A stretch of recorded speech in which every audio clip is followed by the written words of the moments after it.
Enregistré. OK. Alors, ce qu'on avait expliqué, si vous vous rappelez un petit peu, pour faire court, sur la problématique de Réhouven, n'est-ce pas, qui avait été inspiré pour faire en sorte que, justement, Yosef ne soit pas tué. Il y avait eu, a priori, cet accord pour jeter effectivement Yosef dans le trou et pas le tuer. Et c'est ce qu'on avait un petit peu évoqué. Puis on avait aussi parlé du fait que la tunique de Yosef avait été enlevée pour essayer d'une certaine manière d'enlever toute sa dimension royale, toute sa dimension noble qui pouvait être inhérente à Yosef. D'accord, c'est bon, vous avez en tête tout ça, d'accord? C'est juste pour faire un petit rafraîchissement. Maintenant, on commence les versets que nous allons étudier aujourd'hui, Bezrat Hashem. Vaikrehu, vaishlochu oto, a bora, ve'abor rek en bomaim.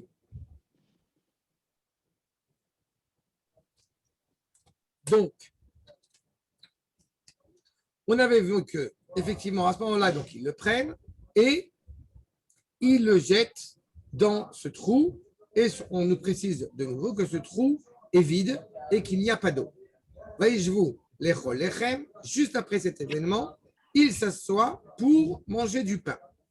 On peut être un peu perplexe et un petit peu surpris sur cette démarche qu'on avait vaguement évoquée la dernière fois, mais qu'on va essayer évidemment d'approfondir. Et vaïsou enehem. Traduction littérale, ils élèvent leur regard. Pourquoi est-ce qu'ils élèvent leurs yeux? Pourquoi est-ce qu'ils élèvent leur regard? Vers quoi? Vaïrou, veine, orachat, orachat ishmaelim. Veine. Pourquoi ce iné de nouveau? On a l'habitude déjà de ce iné. Et voici, on est surpris, ce n'était pas prévu, ce n'était pas organisé. Orachat ishmaelim. C'est quoi cette caravane, si je puis dire, en tout cas, qui viennent, qui passent, comme si ce n'était pas a priori prévu. Nous sommes dans le désert, je vous rappelle, le puits, le trou, on avait évoqué, est dans le désert. Et voici que passent donc ces Ismaéliens, ces Arabes, Ba mi Gilad, justement, alors, qui viennent, semble-t-il, donc, de cet endroit qu'on appelle Gilad. On reconnaissait donc Gilad, Galed, on va y revenir, ou Gimlehem, et leurs chameaux, Nosim, Nechot, Utsrei, Valot. Et leurs chameaux sont en train de transporter, si je le dis grosso modo, des encens, des odeurs. Olchim, Leorid, Mitzraïma. Et ils vont aller décharger leur cargaison en Égypte. Donc, ils sont passés par là pour, au bout du compte, aller en Égypte. Vayomer Yehuda, El Echav, Ma Betsa, Kinarog et Achenu, Vechisinu et Damo. Qu'est-ce qu'on peut faire? Comment est-ce qu'on peut, au bout du compte, on va tuer notre frère? Ok, déjà c'est suffisamment problématique, mais il y a une sorte de remise en cause. On ne peut pas tuer notre frère, mais, point supplémentaire, même en recouvrant son sang. Qu'est-ce que j'en ai besoin de préciser? Le fait de recouvrir le sang de celui que, a priori, on était prêt à tuer. L'echou, plutôt que de faire ça, si j'ajoute un mot, l'echou, venim karnu leishmaelim. Plutôt que de faire ça, allez-y et vendons-le aux Ishmaélites. Veyadenu al tiebo ki achinu besarenu u veishemeu echal. Plutôt que de porter justement donc préjudice, de lever la main sur notre frère, car c'est notre frère, devient de notre chair, et les frères entendirent Yehuda. Ça veut dire que ce qui s'avérait, et on le voit maintenant, ce qui s'avérait comme étant un événement, j'ai envie de dire, tragique, il n'y a pas d'autre mot, au début de cet épisode, eh bien, est en train de se découvrir comme étant un épisode, j'ai envie de dire, fort, plus que contrariant, un épisode terrible, mais il n'y a pas eu, alors que c'était prévu le contraire, il n'y a pas eu d'effusion de sang. On a eu l'envie qui s'est rétractée, puis on a eu Réhouven, et maintenant on voit que Yehuda prend ce rôle à bras le corps de dire qu'au bout du compte, on ne va pas tuer Yosef. On va le vendre, ce qui reste encore une fois dramatique, mais on ne va pas tuer, on ne va pas assassiner Yosef. Alors, évidemment, la question qui s'impose, puisque déjà, la problématique du trou sans eau, on l'a évoqué, on l'a expliqué la dernière fois. Donc, la problématique qui s'impose, c'est le fait qu'ils s'asseyèrent pour manger, faire un repas. Pourquoi ils font ce repas et maintenant en plus? Pourquoi est-ce que la Torah a besoin de nous préciser le fait qu'ils soient pour manger du pain? Nous dit le Malbim, Makor numéro 133, mais ça perze les Otchayut Tzadikim Benehem Bedavarazé. Qu'est-ce qui se passe quand les juges ont délivré leur jugement et la satisfaction d'avoir délivré un jugement juste, ils sont en accord avec justement la loi authentique, la loi légitime, ils organisent un repas. Et justement, ce n'est pas n'importe quoi, c'est un repas autour du pain. Le pain, on s'approche de Shavuot, c'est l'occasion de le rappeler, c'est la consommation, la nourriture de l'homme, de l'être humain, dans toute sa dignité. Et justement, qui chashvu, nous dit le Malbim, chashvu et Yosef, Kessilon et Mimeir, ou Mashrit, Bevet Yaakov. Puisqu'il pensait Yosef comme étant quelqu'un de très problématique, écarté de la lumière, et qui, au bout du compte, presque va détruire la maison de Yaakov, donc leur jugement, évidemment, s'avérait juste et cohérent. Regardez ce que nous dit le Be'er Maïm Chaim, accord numéro 134.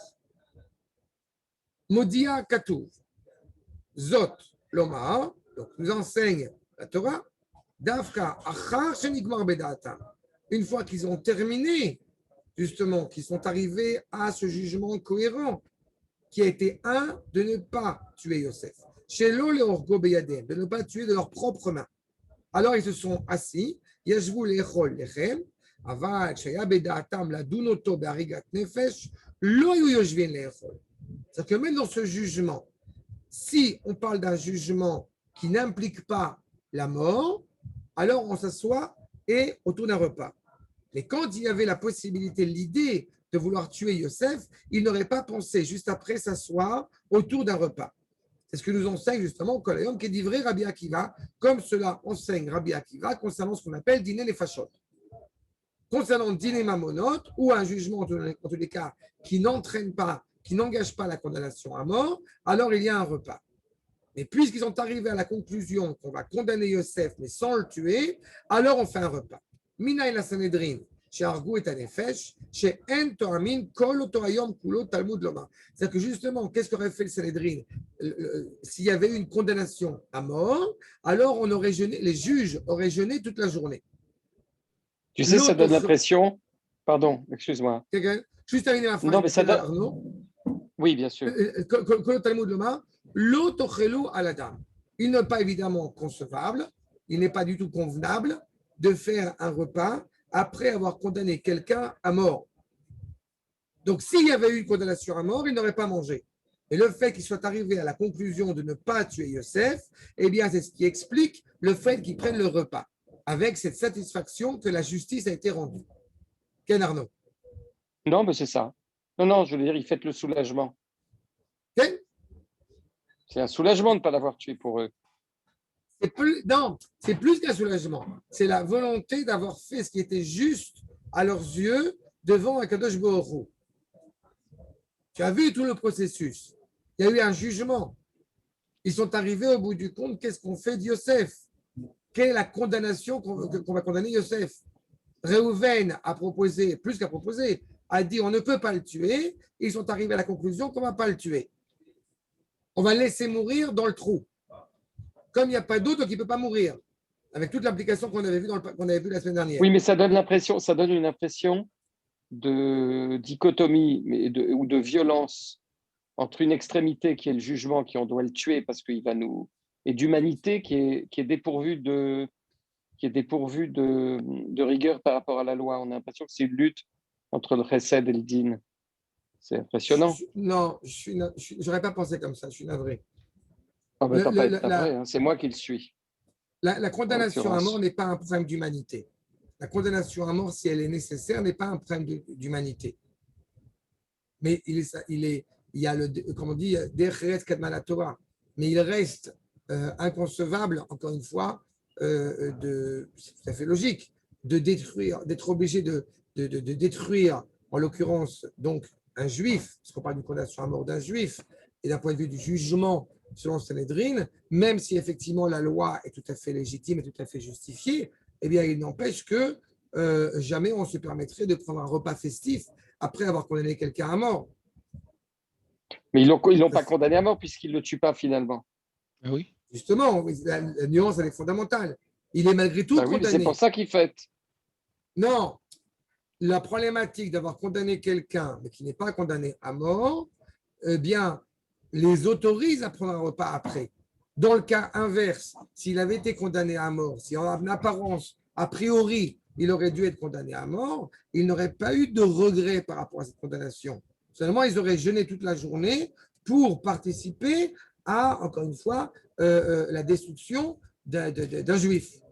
Parce que même si effectivement, encore une fois, c'est juste, ça aurait été juste de le condamner à mort, il n'empêche qu'on ne peut pas se permettre, par déontologie, par des rérets, on ne peut pas se permettre de manger un repas après. C'est la volonté, ce n'est pas de faire un appareil judiciaire qui serait impersonnel et qui serait totalement, encore une fois, incompatible avec ce qui est authentiquement juste. Ce qui les soulage, comme tu dis, c'est d'abord et surtout d'avoir fait ce qui leur apparaissait profondément juste, en accord avec la justice, et j'aurais envie de dire en accord avec la justesse de la loi. Okay. Vous voyez la nuance? C'est ce que je disais, mais mal. Ok, je comprends. D'accord, mais tu comprends la nuance? Parce que ce n'est pas un soulagement comme si on aurait au bout du compte. Je n'ai pas besoin de vous le rappeler, mais bon, on n'est pas chrétien. Ce n'est pas un soulagement ah, c'est bon, on a sauvé, on n'a pas condamné un juif à mort. Ça aurait été nécessaire, malheureusement, on l'aurait fait. D'accord? Oui, mais il y avait une forme d'injustesse, comme tu le dis, comme tu viens de le dire. Ce n'était pas juste. Par rapport à Yosef, non. Par rapport à Yosef, non. Tu as raison. Ça, on le sait parce qu'on connaît la suite de l'histoire. Mais ça aurait été quelqu'un d'autre, ça aurait été, je ne sais pas qui, il aurait été légitime de le faire. D'accord? Alors, le fait de rajouter, donc c'est de mentionner le fait qu'ils ont fait un repas, c'est seulement pour expliquer qu'ils ne l'ont pas condamné à mort. Oui, et surtout, ça met en évidence le fait que leur volonté, encore une fois, ce sont au risque de me répéter, mais la volonté de ces fils de Yaakov est d'être en accord avec la justice. Mais ça veut toute dire leur démarche, elle est juste. Oui, j'ai bien compris. Ça voudrait dire qu'il faut comprendre qu'à chaque fois qu'il y a un repas après un jugement, c'est quoi, le fait d'avoir un repas après un jugement, c'est classique, quoi, c'est standard. Exactement. Okay. Exactement. Mais uniquement pour un qui n'est pas condamné à mort, oui, sauf j'ai compris. À l'inverse. J'ai aussi sur ce point. Quand on parle d'un juif, c'est pour ça que j'ai insisté là-dessus. Si effectivement c'est un goy qui est condamné à mort parce que c'est quelqu'un qui a fait beaucoup de mal à Israël, là on a autre chose. On a ce qu'on appelle une Seudat Odaya. D'accord? Ça, c'est aussi important d'avoir en tête. Quand justement, je rappelle avec mon épouse, quand Arafat est mort, on a fait un repas, une Seudat Odaya, on a fait un repas de reconnaissance envers Akadosh Baruch Hu à la maison. D'accord? C'est uniquement quand il y a un juif qui est condamné à mort que les juges ne se permettraient pas de manger après. D'accord? Okay. Top. En tous les cas, donc Gam Yoma, Veyashvu lechol lechem, Perouche Chaz Vechaïla, Loke Esav Aracha. Justement, ce n'est pas comme Esav qui est profondément pourri. Vous vous rappelez de ce qui se passe avec Esav? Esav, quand il revient au bout du compte de la chasse, quand il revient de son instinct, on a eu l'occasion d'évoquer dans le passé, il s'en fiche totalement, encore une fois, de savoir si justement le repas qui est en train de préparer Yaakov est un repas qui est dû à la mort du grand-père Abraham. Il n'y a pas du tout, encore une fois, justement, cette réflexion. Okay? Ainsi nous rappelle le Rav. Vayavo Esav milasade, veu ayef, vayomer al aiteni. J'ouvre la bouche, remplis-moi la panse. Ve'en ayef el aretzicha. C'est-à-dire qu'il a commis un meurtre. Et qu'est-ce qu'il fait après avoir commis ce meurtre? Il veut manger un bon repas. Ce qui était le cas, entre parenthèses, pas des illustres, mais de rois absolument tordus, comme Nabucodonosor, comme Achashverosh, etc., etc. C'est-à-dire que dans leur démarche, après avoir commis des meurtres qui n'étaient même pas invoqués par la justice, ils ont voulu prendre un grand repas. De quel meurtre s'agit-il? Je le rappelle pour Esav, c'est le meurtre de Nimrod, n'est-ce pas? Puisqu'il a pris au bout du compte les vêtements que Nimrod lui-même avait pris traditionnellement de Adam Arishon, et il a, au bout du compte, assassiné Nimrod. Et en revenant, il veut prendre un bon repas. C'est ça son objectif. Donc on est exactement à l'inverse. Ici, okay, je saute quelques lignes, mais encore une fois, ce qui l'intéressait, lui, c'est de se remplir à la panse, et dans cela, où il ne va même pas s'asseoir d'ailleurs manger, comme un être humain. Pas lui, c'est j'ouvre la bouche remplie. Là, on a affaire, l'Avdil, au fils de Yaakov, qui s'assoit. Faïjvou. Et on sait aussi, ça je le dis entre parenthèses, mais on l'a rencontré plusieurs fois, Vaïchev Yaakov. Quand il y a l'évocation de s'asseoir dans la Torah, c'est rarement pour énoncer une bonne nouvelle. C'est-à-dire que même si effectivement Yosef n'a pas été tué, n'est-ce pas? Mais il n'empêche qu'il va quand même être vendu. Donc c'est en soi quelque chose de très problématique. En attendant, il s'assoit. B. Metinut, avec patience, avec calme, avec sérénité. Bezé Ashulchan, Ashalifne Hashem, Beima ou Beira. Ils vont s'asseoir avec crainte, avec reconnaissance envers Akadosh Baruch Hu, en étant certains que Maché Assou Bedin, Assou Kedin. Ce qu'ils ont fait, ils ont accompli la justice à la lettre, telle que ce devait se faire. Pourquoi est-ce qu'on peut parler du fait qu'ils aient réellement accompli la justice et que dans ce sens, d'une certaine manière, ils avaient raison? Parce que, va nous dire le Rav, que Yosef s'est révolté contre la royauté de David. Comment c'est possible? Yosef, on sait, et Yehuda le montre par cette démarche qui est la suite du verset, mais Yehuda, au bout du compte, a le rôle de dirigeant politique, le rôle idéal, le rôle essentiel. On l'a vu hier, si vous avez l'occasion d'écouter le cours sur David Ameller, mais Yehuda a celui qui va prendre sur lui le rôle du dirigeant. Et à partir du moment où justement Yosef a remis ça en cause, d'une certaine manière, il est donc Mored Bamalchut. Et s'il est Mored Bamalchut, donc en l'occurrence Beit David, alors il est automatiquement condamné à mort. Dino Bemita. Donc, à leurs yeux, ils ont clairement accompli ce que la halakha préconisait et c'est juste. Veitema aer shamou les divrei Yehuda. Veshevku alomeler shemachal kevodo en kevodo machul. Même si Yehuda, par exemple, avait abdiqué ou avait renoncé à ce rôle, au respect qu'on lui doit, il n'empêche que ce respect n'est pas abrogé. Vous savez, c'est une petite parenthèse de halakha, mais on dit que quand le père machal al gvodo, si le père renonce au respect qu'on lui doit, alors son gvodo machoul. Alors on n'est pas obligé de le respecter. C'est-à-dire qu'au niveau de l'halakha, ça peut aller très loin, puisqu'au niveau de l'halakha, on pourrait du coup appeler son père par son prénom, s'asseoir à sa place, etc., etc. Mais quand Melech machal al gvodo, quand le roi, n'est-ce pas, renonce au respect qu'on lui doit, son respect n'est pas abrogé. Parce que respecter le roi, ce n'est pas seulement respecter justement un homme, c'est respecter le peuple juif qu'il représente, c'est respecter Akadosh Baruch Hu. D'accord? Donc, qui haine, qui zé, qui im bizayon ameler, chassur les meler les vazot et atzmo. C'est-à-dire que le roi n'a pas le droit de se mépriser. Même s'il vous souhaite, par exemple, être comme ça, proche du peuple, alors il prend un sobriquet, il annule le respect qu'on lui doit. Ça n'a aucune réalité dans les faits, parce que justement, on doit respecter ce roi. Même s'il le souhaite, même s'il le veut, on ne l'écoute pas. Gamkan, Shamoul et Yehuda, l'Atzilet Yosef. Donc, de la même manière, quand Yehuda va donc dire il faut sauver Yosef, ils vont écouter Yehuda.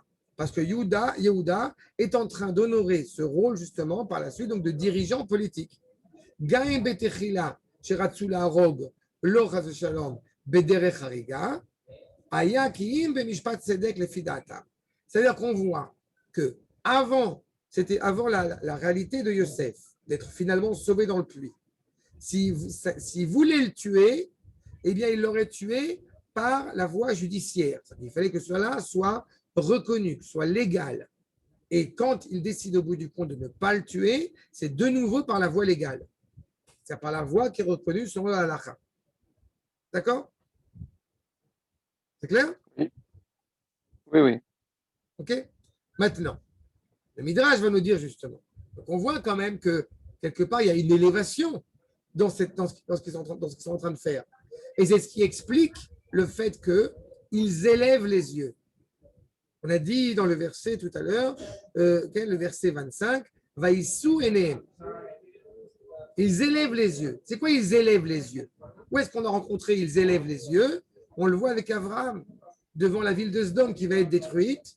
Et il montre son grand respect, sa grande dignité devant Akadosh Baruch Hu. Regardez ce que dit le Midrash Tanchuma. Ceux qui sont authentiquement justes, eh bien, s'élèvent dans la démarche qu'ils entament. Ainsi qu'il est dit, chez Neymar, Vaïssa Avraham et Enav, Vaïra et Amakom. Avraham, il voit l'endroit où va être au bout du compte détruit Sodome. De la même manière que quand il monte sur le Rabbait, il y a une élévation. Donc cette notion, encore une fois, là aussi, d'être élevé, montre que, d'une certaine manière, en tout cas à leurs yeux, dans cette volonté d'être juste, c'est qu'après cet épisode, eh bien, ils sont vraiment dans la considération en train de s'élever pour servir au mieux à Kadosh Baruch Hu. C'est leur sincère volonté, même s'ils se trompent, au bout du compte. Maintenant, quand on voit que, justement, les musulmans, les Ishmaélim, ce n'est pas encore des musulmans, pour faire d'anachronisme, sont en train d'arriver. On a vu qu'ils viennent de Gilad, ou de Galaed, justement. Vous voyez ce que nous dit le Ramat Valim, accord numéro 136. Lo lechinam, amar akatu vocha Ishmaélim ba Gilad. Qu'est-ce qu'on s'en fiche qu'ils viennent de Gilad, a priori? C'est pas pourquoi j'insiste sur Gilad ou Galaed? Parce que vous avez l'accord entre Yaakov et Lavan, il est aussi signé à Galaed. Des choses comme ça qui est intéressant dans ce nom. Qu'est-ce que ça signifie Galaed? Dans Galaed, eh bien, au bout du compte, on va le voir tout de suite, mais il y a cette notion d'éternité. Ça, regardez ce que nous dit le Rav. Ki Galad romez la Shechina. Besod al davar agal azeh venitoreru mitzida lavo misham kedei sheyu muchanim ou mezumanim el atzalato shel atzadik. C'est-à-dire qu'au bout du compte, quand vous avez Gal Ed, si je traduis littéralement, ça veut dire qu'au bout du compte, on a une sorte d'onde témoin, d'onde éternelle, Ad, pour l'éternité. Ce qu'on est en train d'évoquer au bout du compte, c'est le souffle divin, la présence d'Akadosh Baruch Hu. C'est-à-dire le fait qu'ils viennent de là-bas, qui a priori n'a pas tellement d'utilité, ce n'est pas tellement important pour nous. Mais en fait, si, c'est important. Parce qu'encore une fois, dans l'histoire qui est menée par Akadosh Baruch Hu, c'est toujours avec cette volonté, justement, eh bien, de mener l'histoire. De la même manière qu'on avait vu le roi Hakodesh qui anime Réhouven pour aller justement sauver son frère, eh bien là aussi, c'est la Shekhinah qui fait en sorte que les Ishmaélim, qui n'avaient pas prévu de venir par là, eh bien, arrivent étrangement par ce cheminement-là, avec la seule, au bout du compte, finalité, qu'eux-mêmes ne savent pas, c'est de sauver Yosef. N'est-ce pas? C'est de sortir Yosef du trou. Donc, ils vont là-bas, en direction de l'Égypte. Va nous dire le Rav Sforno, accord numéro 137, Olchim, le Horid Mitzraïma.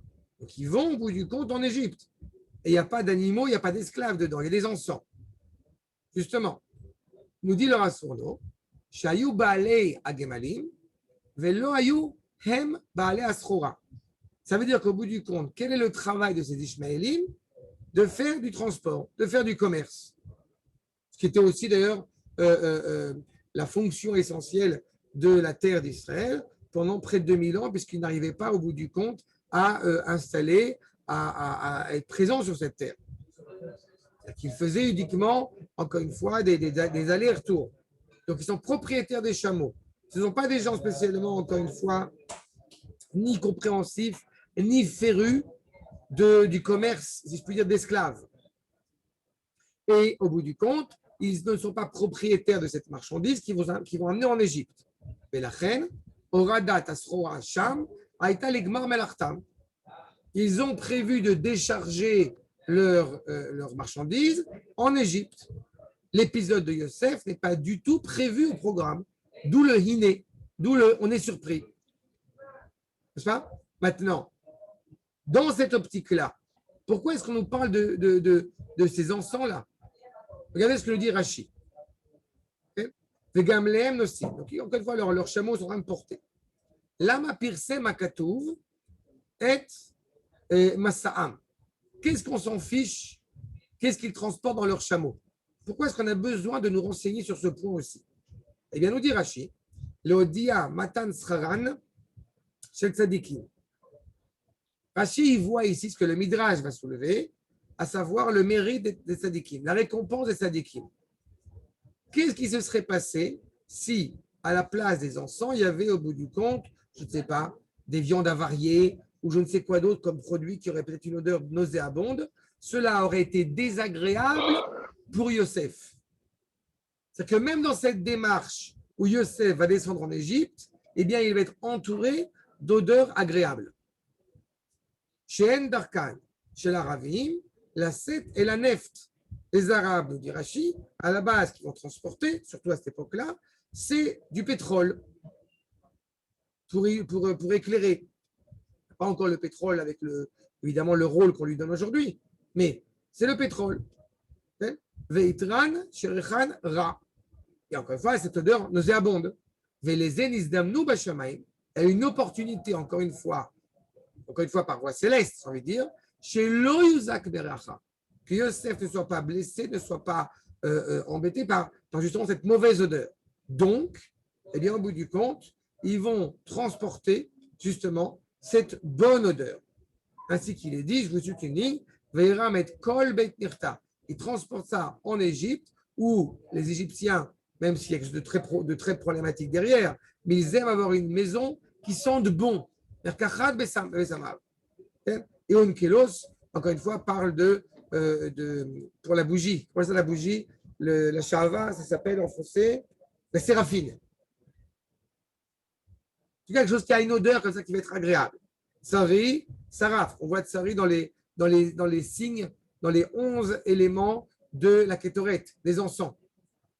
Et l'otem, semble-t-il, c'est une plante, j'ai cherché parce qu'elle est difficile à trouver, mais en tous les cas, c'est une plante qui est aussi odorante et qui est très agréable. Donc, on a vraiment, encore une fois, quelque chose comme ça qui fait que Yosef, qui va être pris dans cette caravane ishmaélienne, arabe, eh bien, au bout du compte, va, entre guillemets, avoir au moins un voyage agréable. Pourquoi est-ce que Yosef est-il okay? C'est pas une façon de dire aussi que Dieu ne l'abandonne pas, puisque Dieu n'aime pas l'odeur. Mais ça, on le sait déjà. Ça, on le sait dès le départ parce que Yosef, l'eau n'a pas, le serpent tu te rappelles, le serpent et le scorpion n'ont pas attaqué Yosef. Ouais. Donc c'est clair que Yosef est l'expression de cette sadikoute. D'accord?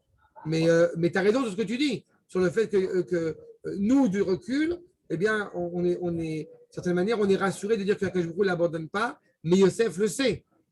Pas une seule seconde, il va parler, quand il arrive devant le pharaon, pas une seule seconde, il parlera, si ce n'est au nom d'Akadosh Baruch Hu. Donc il est convaincu, encore une fois, dans cette justice.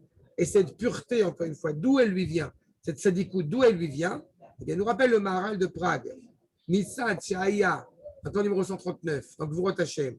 Mitzat Sheaya Yosef, Kadosh, Nivdal Min Harayot. Yosef, encore une fois, est profondément élevé, moralement. Il n'a pas du tout d'instinct de débauche. Les Karigdim la volécham. C'est en cela où justement il a déjà un petit peu une sorte d'avancement en arrivant là-bas. Et tout le monde le reconnaît comme tel. Ceux qui vont le voir, ceux qui vont le reconnaître, quand il va être en prison, il va être dans la prison des gens importants, mais je pensais qu'il va être dans la prison du ministre du somnolier, pas du somnolier, j'ai oublié le terme en français. mais l'échassier et du ministre et de la bouffe, quoi. Les chansons. Les chansons. Merci. Les chansons. Donc, il va être là-bas, au bout du compte, avec des gens qui sont importants. N'est-ce pas? Il va être avec les VIP. Donc, c'est que tout le monde le reconnaît comme tel. Et puis, l'image aussi, la petite parenthèse sur ce point que j'aime souvent, hélas, rappeler, quand les gens commencent à ne pas comprendre la grandeur de Yosef, mais je vous encourage à demander à n'importe quel jeune de 17 ans, contre une rétribution symbolique, d'être prêt au bout du compte, à avoir une vie de ministre, d'être très riche, d'être très important, juste d'avoir une intimité avec une femme un peu plus âgée que lui. Je suis persuadé que tous les jeunes de 17 ans de la Terre refuseraient une telle proposition. Et vous m'excuserez pour mon cynisme. Yosef, on sait pertinemment que lui, en aucune manière, n'accepte cette idée. Alors qu'elle est, là encore, pleinement légitime, c'est une autre affaire, mais parce que la femme de Potiphar, elle veut avoir des enfants. Donc même là-bas, on voit que de toute façon, cette grandeur de Yosef le poursuit. Mais ce qui est fabuleux, justement, c'est que vous vous rappelez la démarche de Réhouven, c'était que justement, eh bien, ils ne vont pas le tuer, et donc j'irai le chercher une fois que l'épisode sera tassé. Mais là, ce qui est intéressant, c'est que l'histoire se poursuit et que les frères eux-mêmes, au bout du compte, se sont engagés à ne pas le tuer, mais se demandent quoi faire. Réhouven, je vous rappelle, avait envie, et on va y revenir, avait envie au bout du compte, une fois que cet épisode se tasse, grâce à ce qu'on va voir de la personnalité de Yosef, de ramener Yosef auprès de son père, auprès de leur père. N'est-ce pas? Et il va aller dans ce trou et ne plus y voir Yosef. Et je ne veux pas avancer trop vite, on va y arriver. D'abord, reprenons sur ses frères qui s'engagent désormais à ne pas le tuer. Vous vous rappelez quand même que quand on a fait la shrita sur une viande, n'est-ce pas, sur un animal, il y a une mitzvah de kissouy adam, une mitzvah de recouvrir le sang. C'est-à-dire que même si effectivement nous ne sommes pas végétariens, il n'empêche qu'on essaye malgré tout d'être conscient de vouloir garder la dignité de l'animal que nous venons d'égorger, nous venons de faire cet abattage. N'est-ce pas? Et bien, on a un peu la même signification ici.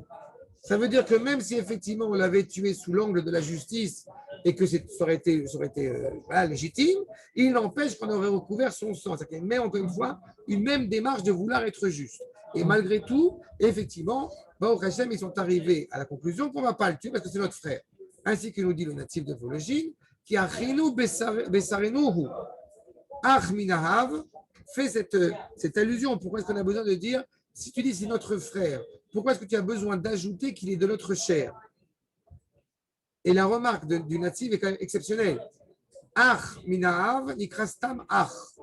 Si on parle d'un frère que, eh bien, parce qu'il est le fils de notre père, il va être appelé ach, frère. Mais un frère qui viendrait de la mère serait appelé bassar. C'est pas? Encore une fois. C'est-à-dire qu'il y a une sorte de nuance comme ça.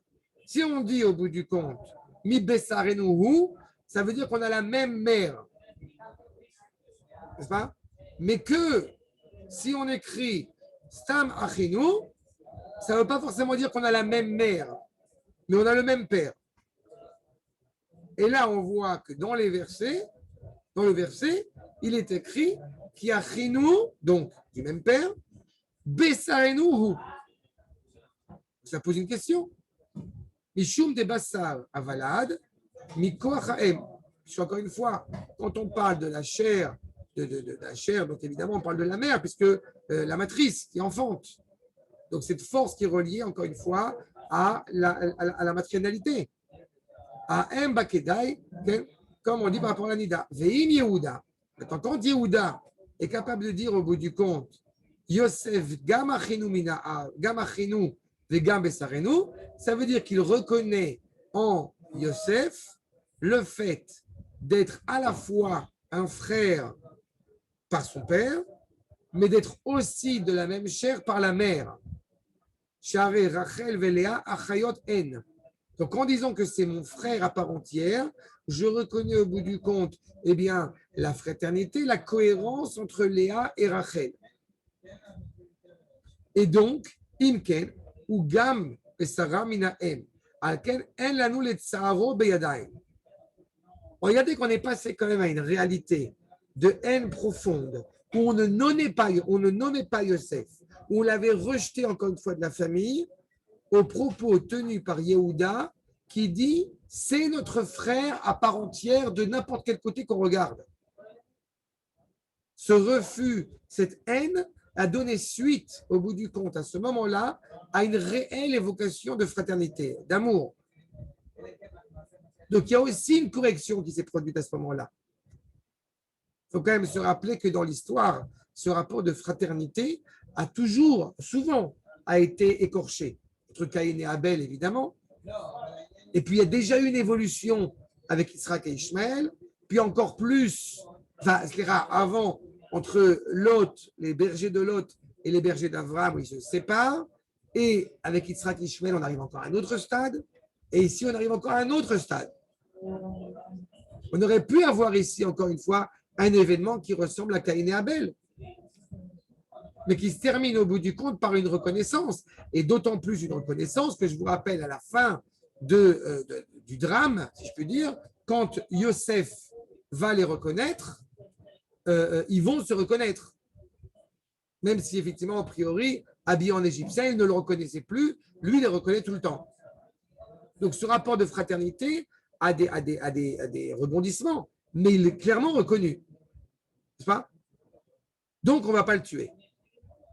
Et voici que des Ishmaélites arrivent, les roux, c'est-à-dire qu'on est tous ensemble, tous les frères sont d'accord avec Yehuda, et on va le vendre aux Ishmaélites.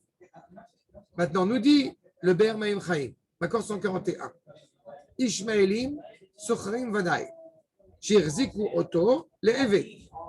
Puisque ce sont des marchands, donc, évidemment, eh bien, ils vont le prendre comme esclave. Lahem Beveitam, éventuellement, ils vont le prendre chez eux comme esclave. Ils l'ont pris. On a dit Nimkarenu les Ishmaélim. On n'a pas vu qu'il y avait un échange d'argent entre les deux. En tous les cas, ils le prennent comme esclave. Velo yochal leolam lavo, velirot pnei aviv, velo techasenu boshet.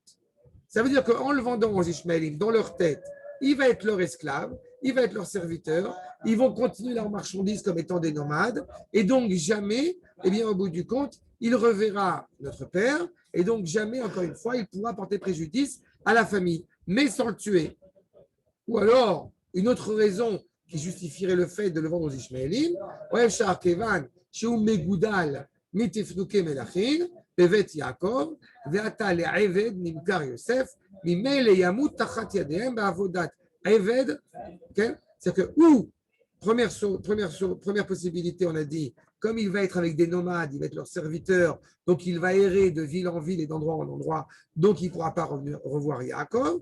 Ou deuxième possibilité, étant donné qu'il a grandi avec des us et des coutumes royales, et donc désormais vivant comme un serviteur, eh bien, il va, comme un esclave, il va s'écrouler, il ne va pas arriver à assumer ce rôle, donc il va mourir à cause de ce labeur.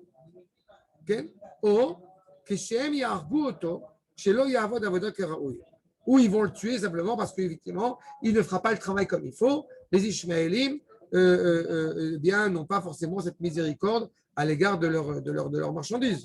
D'accord? Parce qu'à l'époque, les Arabes étaient cruels. C'est important de le rappeler parfois. Il y a une époque lointaine, jadis, où les Arabes n'avaient aucun problème à tuer hommes, femmes et enfants. Bon, c'est du passé. Avoda karaoui veleolam, lo ira ire or ba'ir besharakim ben aviv. En gros, de toute façon, il ne verra pas Yaakov, il ne reverra plus justement l'image de Yaakov. En tous les cas, il n'y a pas de différence a priori entre ça et ça. Le fait est, c'est que Yadenu al tiebo. Nos mains ne verseront pas le sang de notre frère.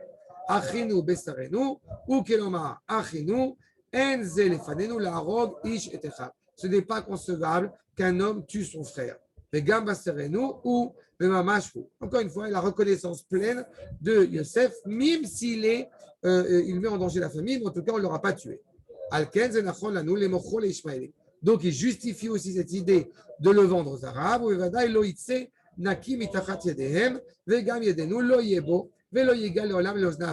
Tout cela n'arrivera pas aux oreilles de notre Père et on ne l'aura pas, encore une fois, frappé. Ishmeu Echav, qui est Tzatova. Ils ont reconnu au bout du compte que c'était un conseil exceptionnel, fascinant, auprès de Yehuda.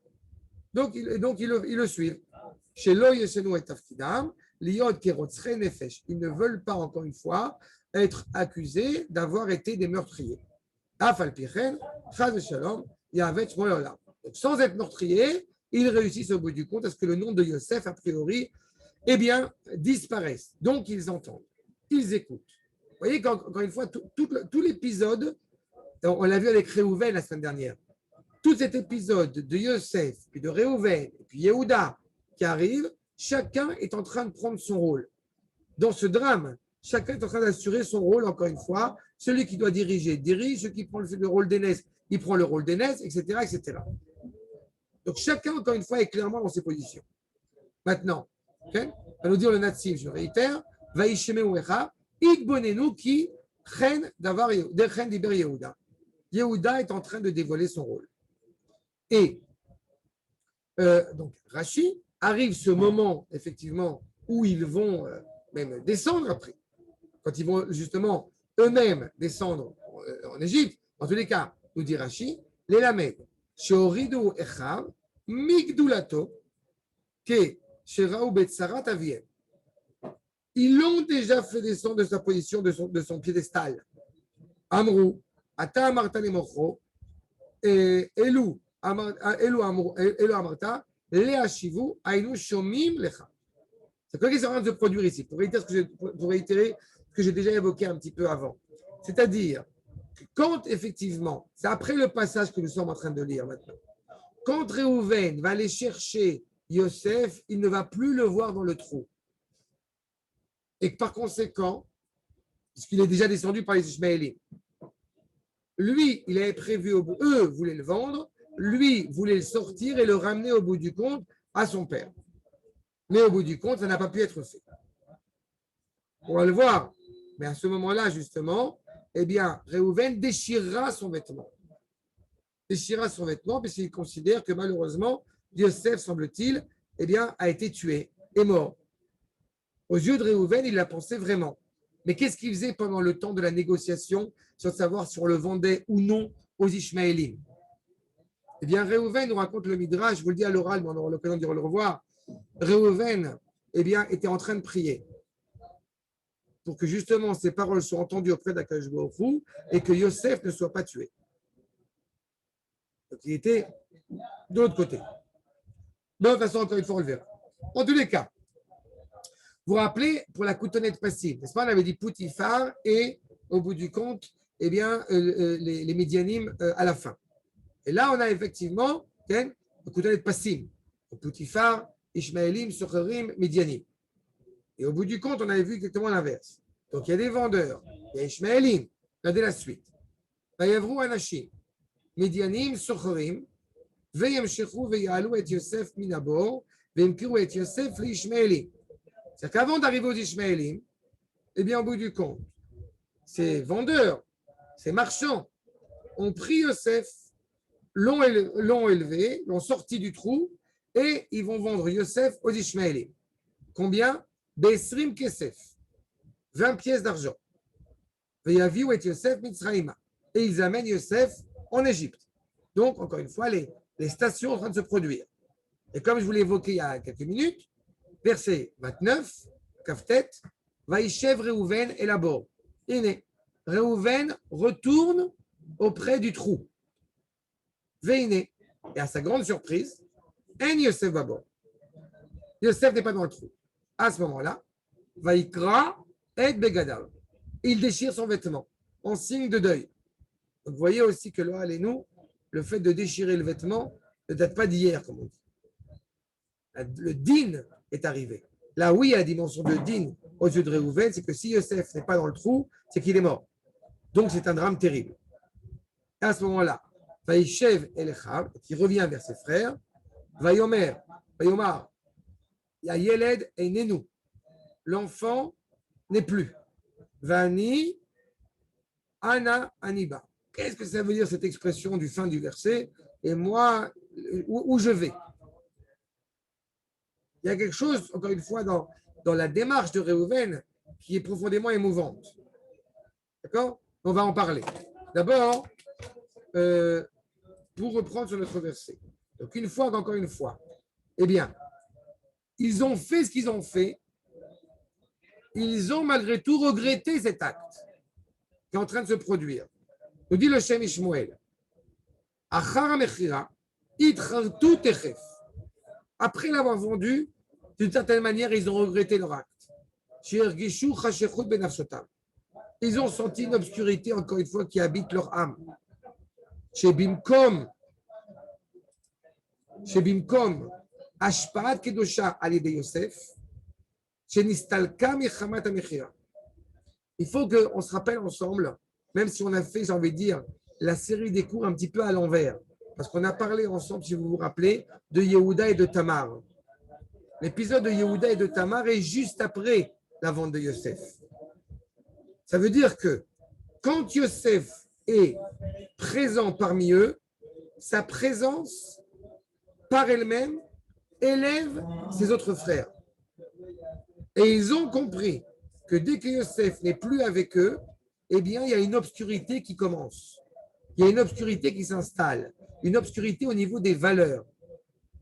D'accord? Quand on est à côté d'un grand Talmid Chacham, il est beaucoup plus compliqué de dire des bêtises. On sera beaucoup moins tenté de dire des mots vulgaires, d'avoir des démarches dépravées. Moindre respect, encore une fois, pour justement le grand. D'autant plus pour quelqu'un comme Yosef Hatzadik. Donc, il voit bien qu'une fois que Yosef est parti, eh bien, ils ont des difficultés. Toute l'influence de Yosef, évidemment, s'est amoindrie à cause de cette vente. Shura Aleem Koachitsoni lo Matakdusha. Au lieu qu'ils soient animés par la sainteté, des forces étrangères, un souffle extérieur est en train de les animer. Et en cela, ils ont regretté. Ce qui les amène à ce regret. Maintenant, les Ishmaélim qui arrivent. Regardez leur Rachem HaKadosh. Liot Shemochat Ishmaélim. Zou Einam Socharim. Tiens, c'est Laurent. Je m'excuse, on n'a pas dit pourquoi on l'appelle l'enfant. On y arrive. C'est la question après. C'est le dernier verset. C'est le dernier verset qui est dans verset 30. Donc, ce n'est pas encore expliqué. Mais c'est une très bonne remarque, évidemment. On va devoir aussi l'expliquer.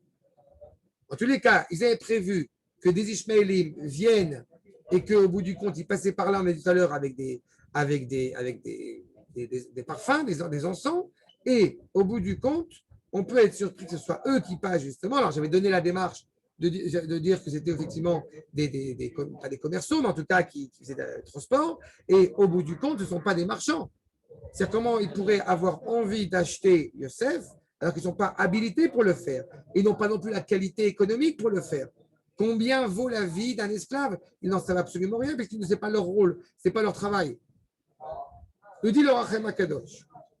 Liot she'orchat Ishmaeli. Zou. Einam zocharim. Leitager bechol min kinyan zulat. Bema she'ayu nosim. Ils ne savent pas, encore une fois, négocier. Ils ne sont pas encore une fois, ils n'œuvrent pas dans le négoce. Donc, surtout de ce genre de produits, et ils ne peuvent négocier que les produits dont ils connaissent, encore une fois, la valeur. En l'occurrence, les encens. She'ayu nosim. Ve'en mitziyut she'ikene et Yosef. Asher alken izmin Hashem. Anashim Midianim Sochorim.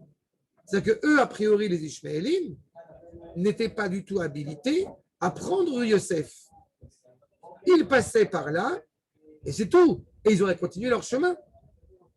Donc, il a fallu, j'ai envie de dire, une dimension supplémentaire qu'Akadosh Baruch Hu invite en plus des Midianim, qui eux étaient commerciaux, Perouche, chez Makirim, Kol Min Srora. Puisqu'ils œuvrent dans le commerce, donc ils savaient encore une fois négocier tout ce qui était négociable. Tout est monnayable. Kol min sechora, asher tizdamel liknota lervacha. Et tout ça, évidemment, avec abondance. Veteda, qui a socher, eino balkis. Et la bala yedia. Le négoce n'est pas forcément quelqu'un qui est riche, mais qui a la connaissance pour pouvoir mener ce négoce. Vaeker ou balkis, sikene alpiv. Et donc, comme si on avait au bout du compte on appelle ça un spécialiste, quoi, quelqu'un qui a pas un percepteur, quelqu'un voilà, on est à Drouot. Non, c'est pas Drouot, mais bon, on sait la valeur marchande de chaque produit. Et en fonction de ce qu'ils vont leur dire, ils vont acheter ce produit. Comme chez Yadouaz et Pinot, Gdolot, Baola. Il y a beaucoup d'endroits dans le monde, encore une fois, où on a des spécialistes qui connaissent encore une fois la valeur de chaque chose. Ils ont expertisé, voilà, c'est l'expertise qu'ils ont menée. Ubem Tsaout Elo, Asochorim, Nigmar Adava, chez la Mechar les Ishmaélim. Voilà, les Sochorim ont dit le prix, Ishmaélim ont acheté. Donc les gens, ces commerciaux midianim vont passer, Ubem Tsaoutam, et c'est par leur billet à eux, qu'ils ont vendu au bout du compte Yosef aux Ishmaélim. Qui zoulatam, lo ayu Ishmaélim koni. Sans ces commerciaux qui passaient aussi par hasard, si je puis dire, eh bien les Ishmaélim n'auraient pas su que ça avait de la valeur. Et donc ça valait le coup de l'acheter. Avec une seule volonté au bout du compte, c'est de revendre en arrivant en Égypte, de revendre cette marchandise à un prix élevé. Et Kevan, chez Ben Shneem Amidianim, va Ishmaélim, Aya Mecher, reste le Midianim, Chelek Berevach. C'est qu'encore une fois, les Midianim, eux aussi, veulent avoir de l'argent, veulent faire un profit sur ce produit. Donc, quand ils vont vendre ça aux Ishmaélim, ils vont aussi, au bout du compte, rouler les Ishmaélim, si je puis dire. Puis, encore une fois, leur objectif, c'est, on est dans du n'importe quoi. Donc, c'est là qu'on comprend qu'ils ont acheté, au bout du compte, Yosef, pour 20 pièces d'argent. Ce qui est une grande somme. On ne parle pas de stamp de monnaie, on parle de vrai argent. N'est-ce pas? Et donc les Midianim vendent cela. En achetant Yosef, ils vont vouloir le vendre évidemment à un prix plus élevé. Regardez ce que nous dit ligne 24, le Rachem Akadosh. Goufo chez Yosef, Aya Biyad Ishmaélim. C'est pour ça que comme ils l'ont acheté, donc c'est leur acquisition aux Ishmaélim. Même si c'est les Midianim qui ont su comment négocier. Qui aiment Aïkarim chez la Bokaspam.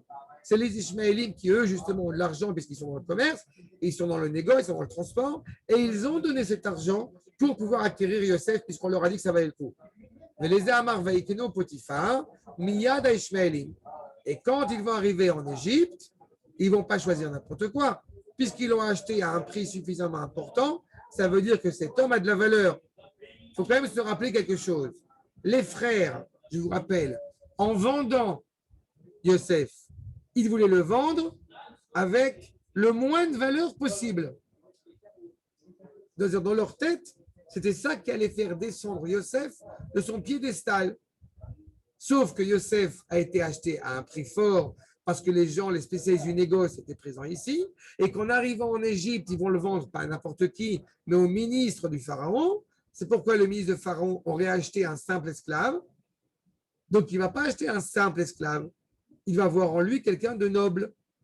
Donc, même quand effectivement Yosef, entre guillemets, descend de son piédestal, il n'empêche qu'il va travailler, entre guillemets, dans une riche maison. Et quand il va se retrouver en prison, comme on l'a dit, il va se retrouver avec les VIP. C'est-à-dire que la volonté de faire descendre Yosef de son piédestal ne marche pas.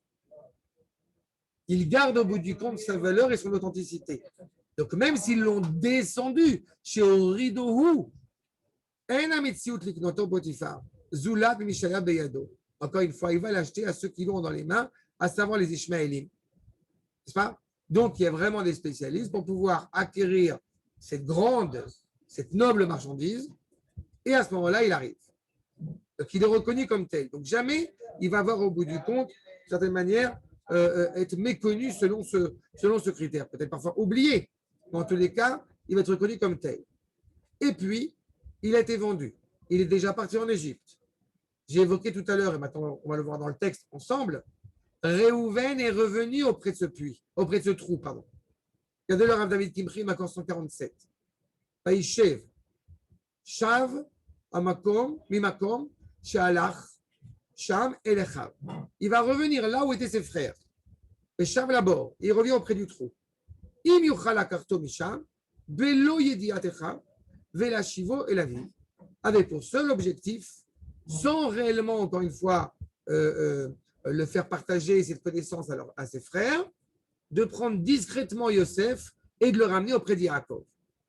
Le Natsiv, quand effectivement il voit qu'il n'est pas dans le trou, 148, Veine, En Yosef Babor, Kesavour Shenérag.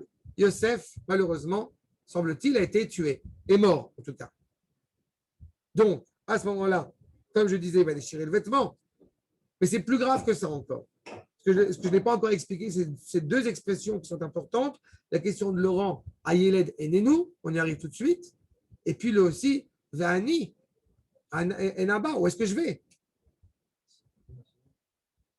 Moutar lechol bashio, ken shum baya. En khatifim, en lo khanti. Elo vit.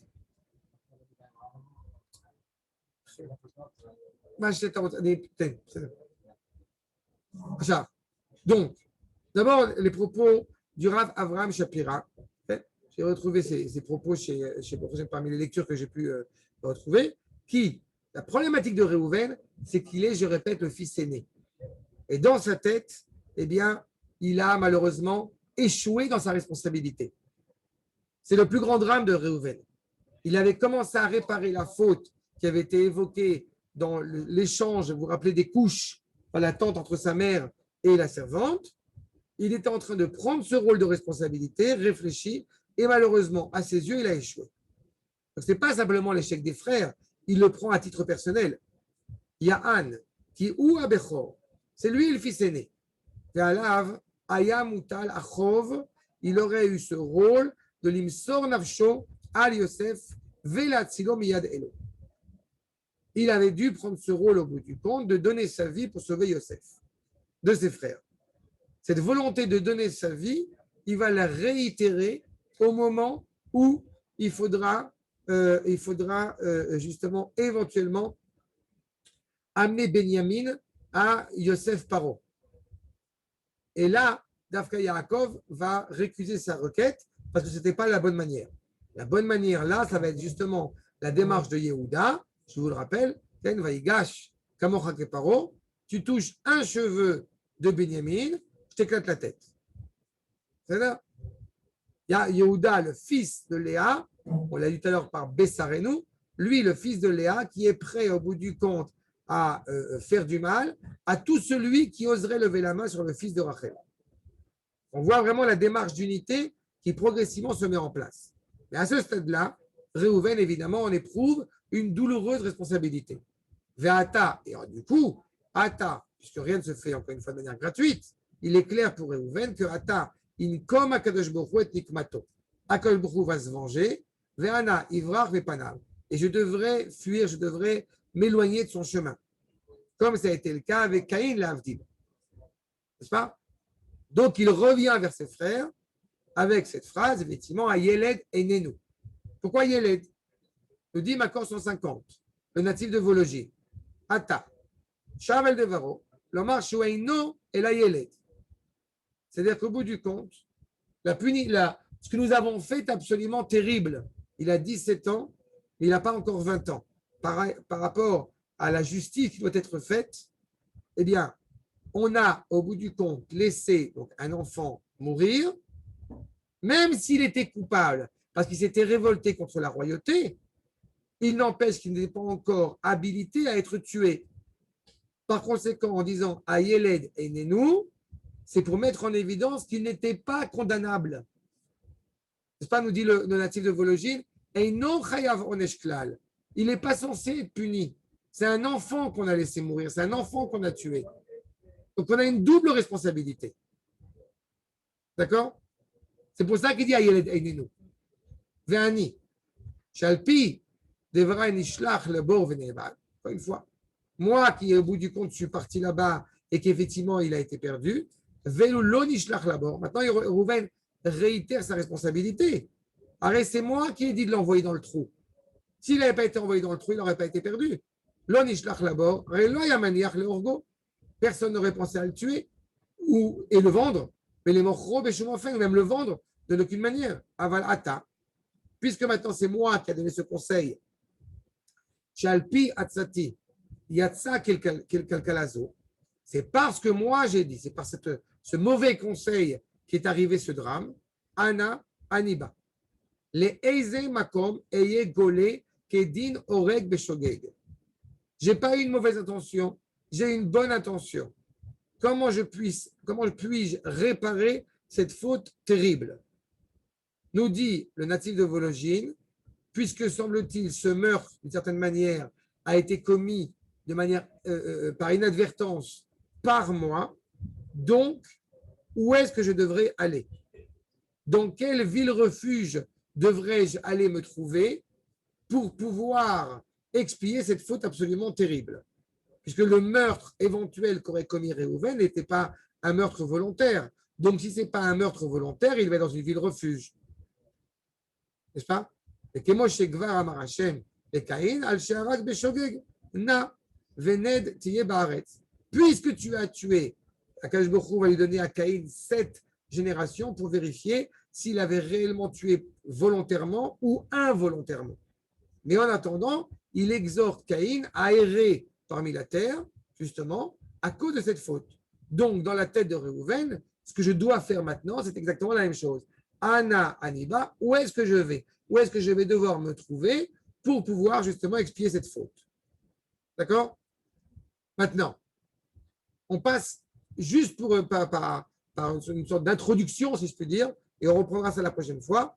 Mais, voyez les versets suivants. 151. Regarde, d'abord, il y a des questions sur ce que j'ai dit. Ça va, c'est clair?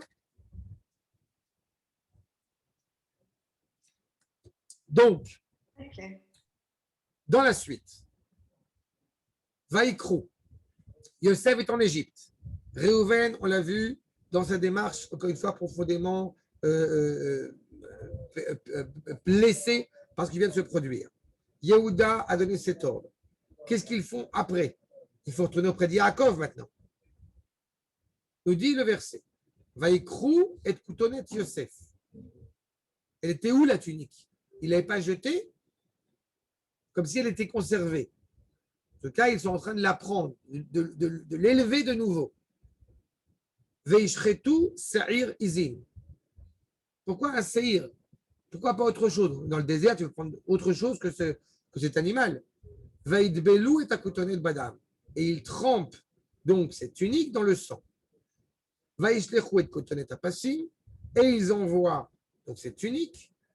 Veyaviu el aviem, et l'amènent à leur père. Vayamru zot matsanu, akerna kutonet bincha. Reconnais, voilà ce qu'on a trouvé. Reconnais, s'il te plaît, la tunique de ton fils, si c'est elle ou non.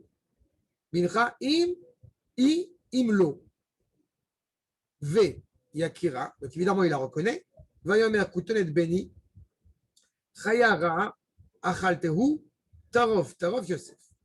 C'est effectivement la tunique de mon fils, et une mauvaise bête l'aurait mangé et l'aurait pris comme proie Yosef. Alors, je ne vais pas tout expliquer la suite des versets, mais au moins ce première évocation, je me permets d'insister, ils ont, grâce de nouveau à l'intervention de Réhouven, qui dit l'enfant est mort, on a vraiment commis une faute terrible, même en le vendant, mais considéré comme mort à ce moment-là, eh bien, on a fait une faute terrible. Cette faute qui peut être apparentée, encore une fois, à un meurtre, elle veut être expiée. Quel est le moyen de pouvoir expier le meurtre, la débauche et l'idolâtrie? Le jour de Yom Kippourim, par le Se'ir La'azazel, par ce bélier. C'est-à-dire que quand ils prennent la tunique, va nous dire le Rav Irmia Plansberg, de Tlemcen, comme son nom l'indique, et il dit Alken vaikrou et kutonet Yosef. Ils prennent la tunique de Yosef et rimou et kutonet Yosef minaretz. Ils l'ont élevé de la terre. Eh bien, le Rav y voit, c'est exceptionnel, le Rav y voit une allusion ici, justement, à l'élevé de la honte qui lui a été, encore une fois, commise. Chez l'otem ou teled baaretz bevizayon. Regardez les frères qui sont descendus très bas sont en train d'assumer le regret, encore une fois, de leurs actes en élevant cette tunique. Kedin tashmishek dusha, comme si au bout du compte on avait brûlé un Sefer Torah ou quelque chose encore qui s'y rattache et qu'on est en train au bout du compte de le prendre pour le mettre à la Geniza. On ne va pas le jeter stam sur la terre. Veinan izrakin baaretz. Ou bekeil ou ayameil. chez le Sefer Torah. Quand c'était au bout du compte, la tunique qui est justement sur le Sefer Torah. Ou baiser, Eru, chez M, Mitrartim al Mechirat Yosef. Ils sont déjà à ce moment-là en train de regretter, encore une fois, et désormais plus en pensée, mais en acte, la vente de Yosef, qui effectivement n'a pas été un meurtre, mais qui est suffisamment dramatique à leurs yeux. D'accord? Et Bezrat Hashem, la suite, la prochaine fois. Des questions? On attend la suite avec impatience. Bezrat Hashem. Ah, c'est clair? Zach. Avec plaisir. Chodesh Tov Beruchim Tiyu. N'oubliez pas un détail. Quand même ce soir, parce qu'il y a affrontement entre citoyens arabes et les extrémistes de droite. Je lis un petit détail, parce que Laurent a parlé, vous savez, vraiment, je dis juste un mot. Mais le mois de Sivan, peut-être un mot là-dessus. Le mois de Sivan est attaché, vous savez, chaque mois est attaché à une tribu d'Israël. Et le mois de Sivan, étrangement, est attaché à la tribu de Zevouloun. On aurait pu penser qu'il soit attaché d'Afka à la tribu de Issachar, puisque justement, Issachar, c'est celui qui étudie la Torah. Mais justement, le mois où on reçoit la Torah est attaché à Zvouloun. Et l'action qui est attachée au mois de Sivan, c'est ce qu'on appelle le Hilour. C'est le processus. Ça veut dire que, pourquoi on se demande pourquoi est-ce ainsi?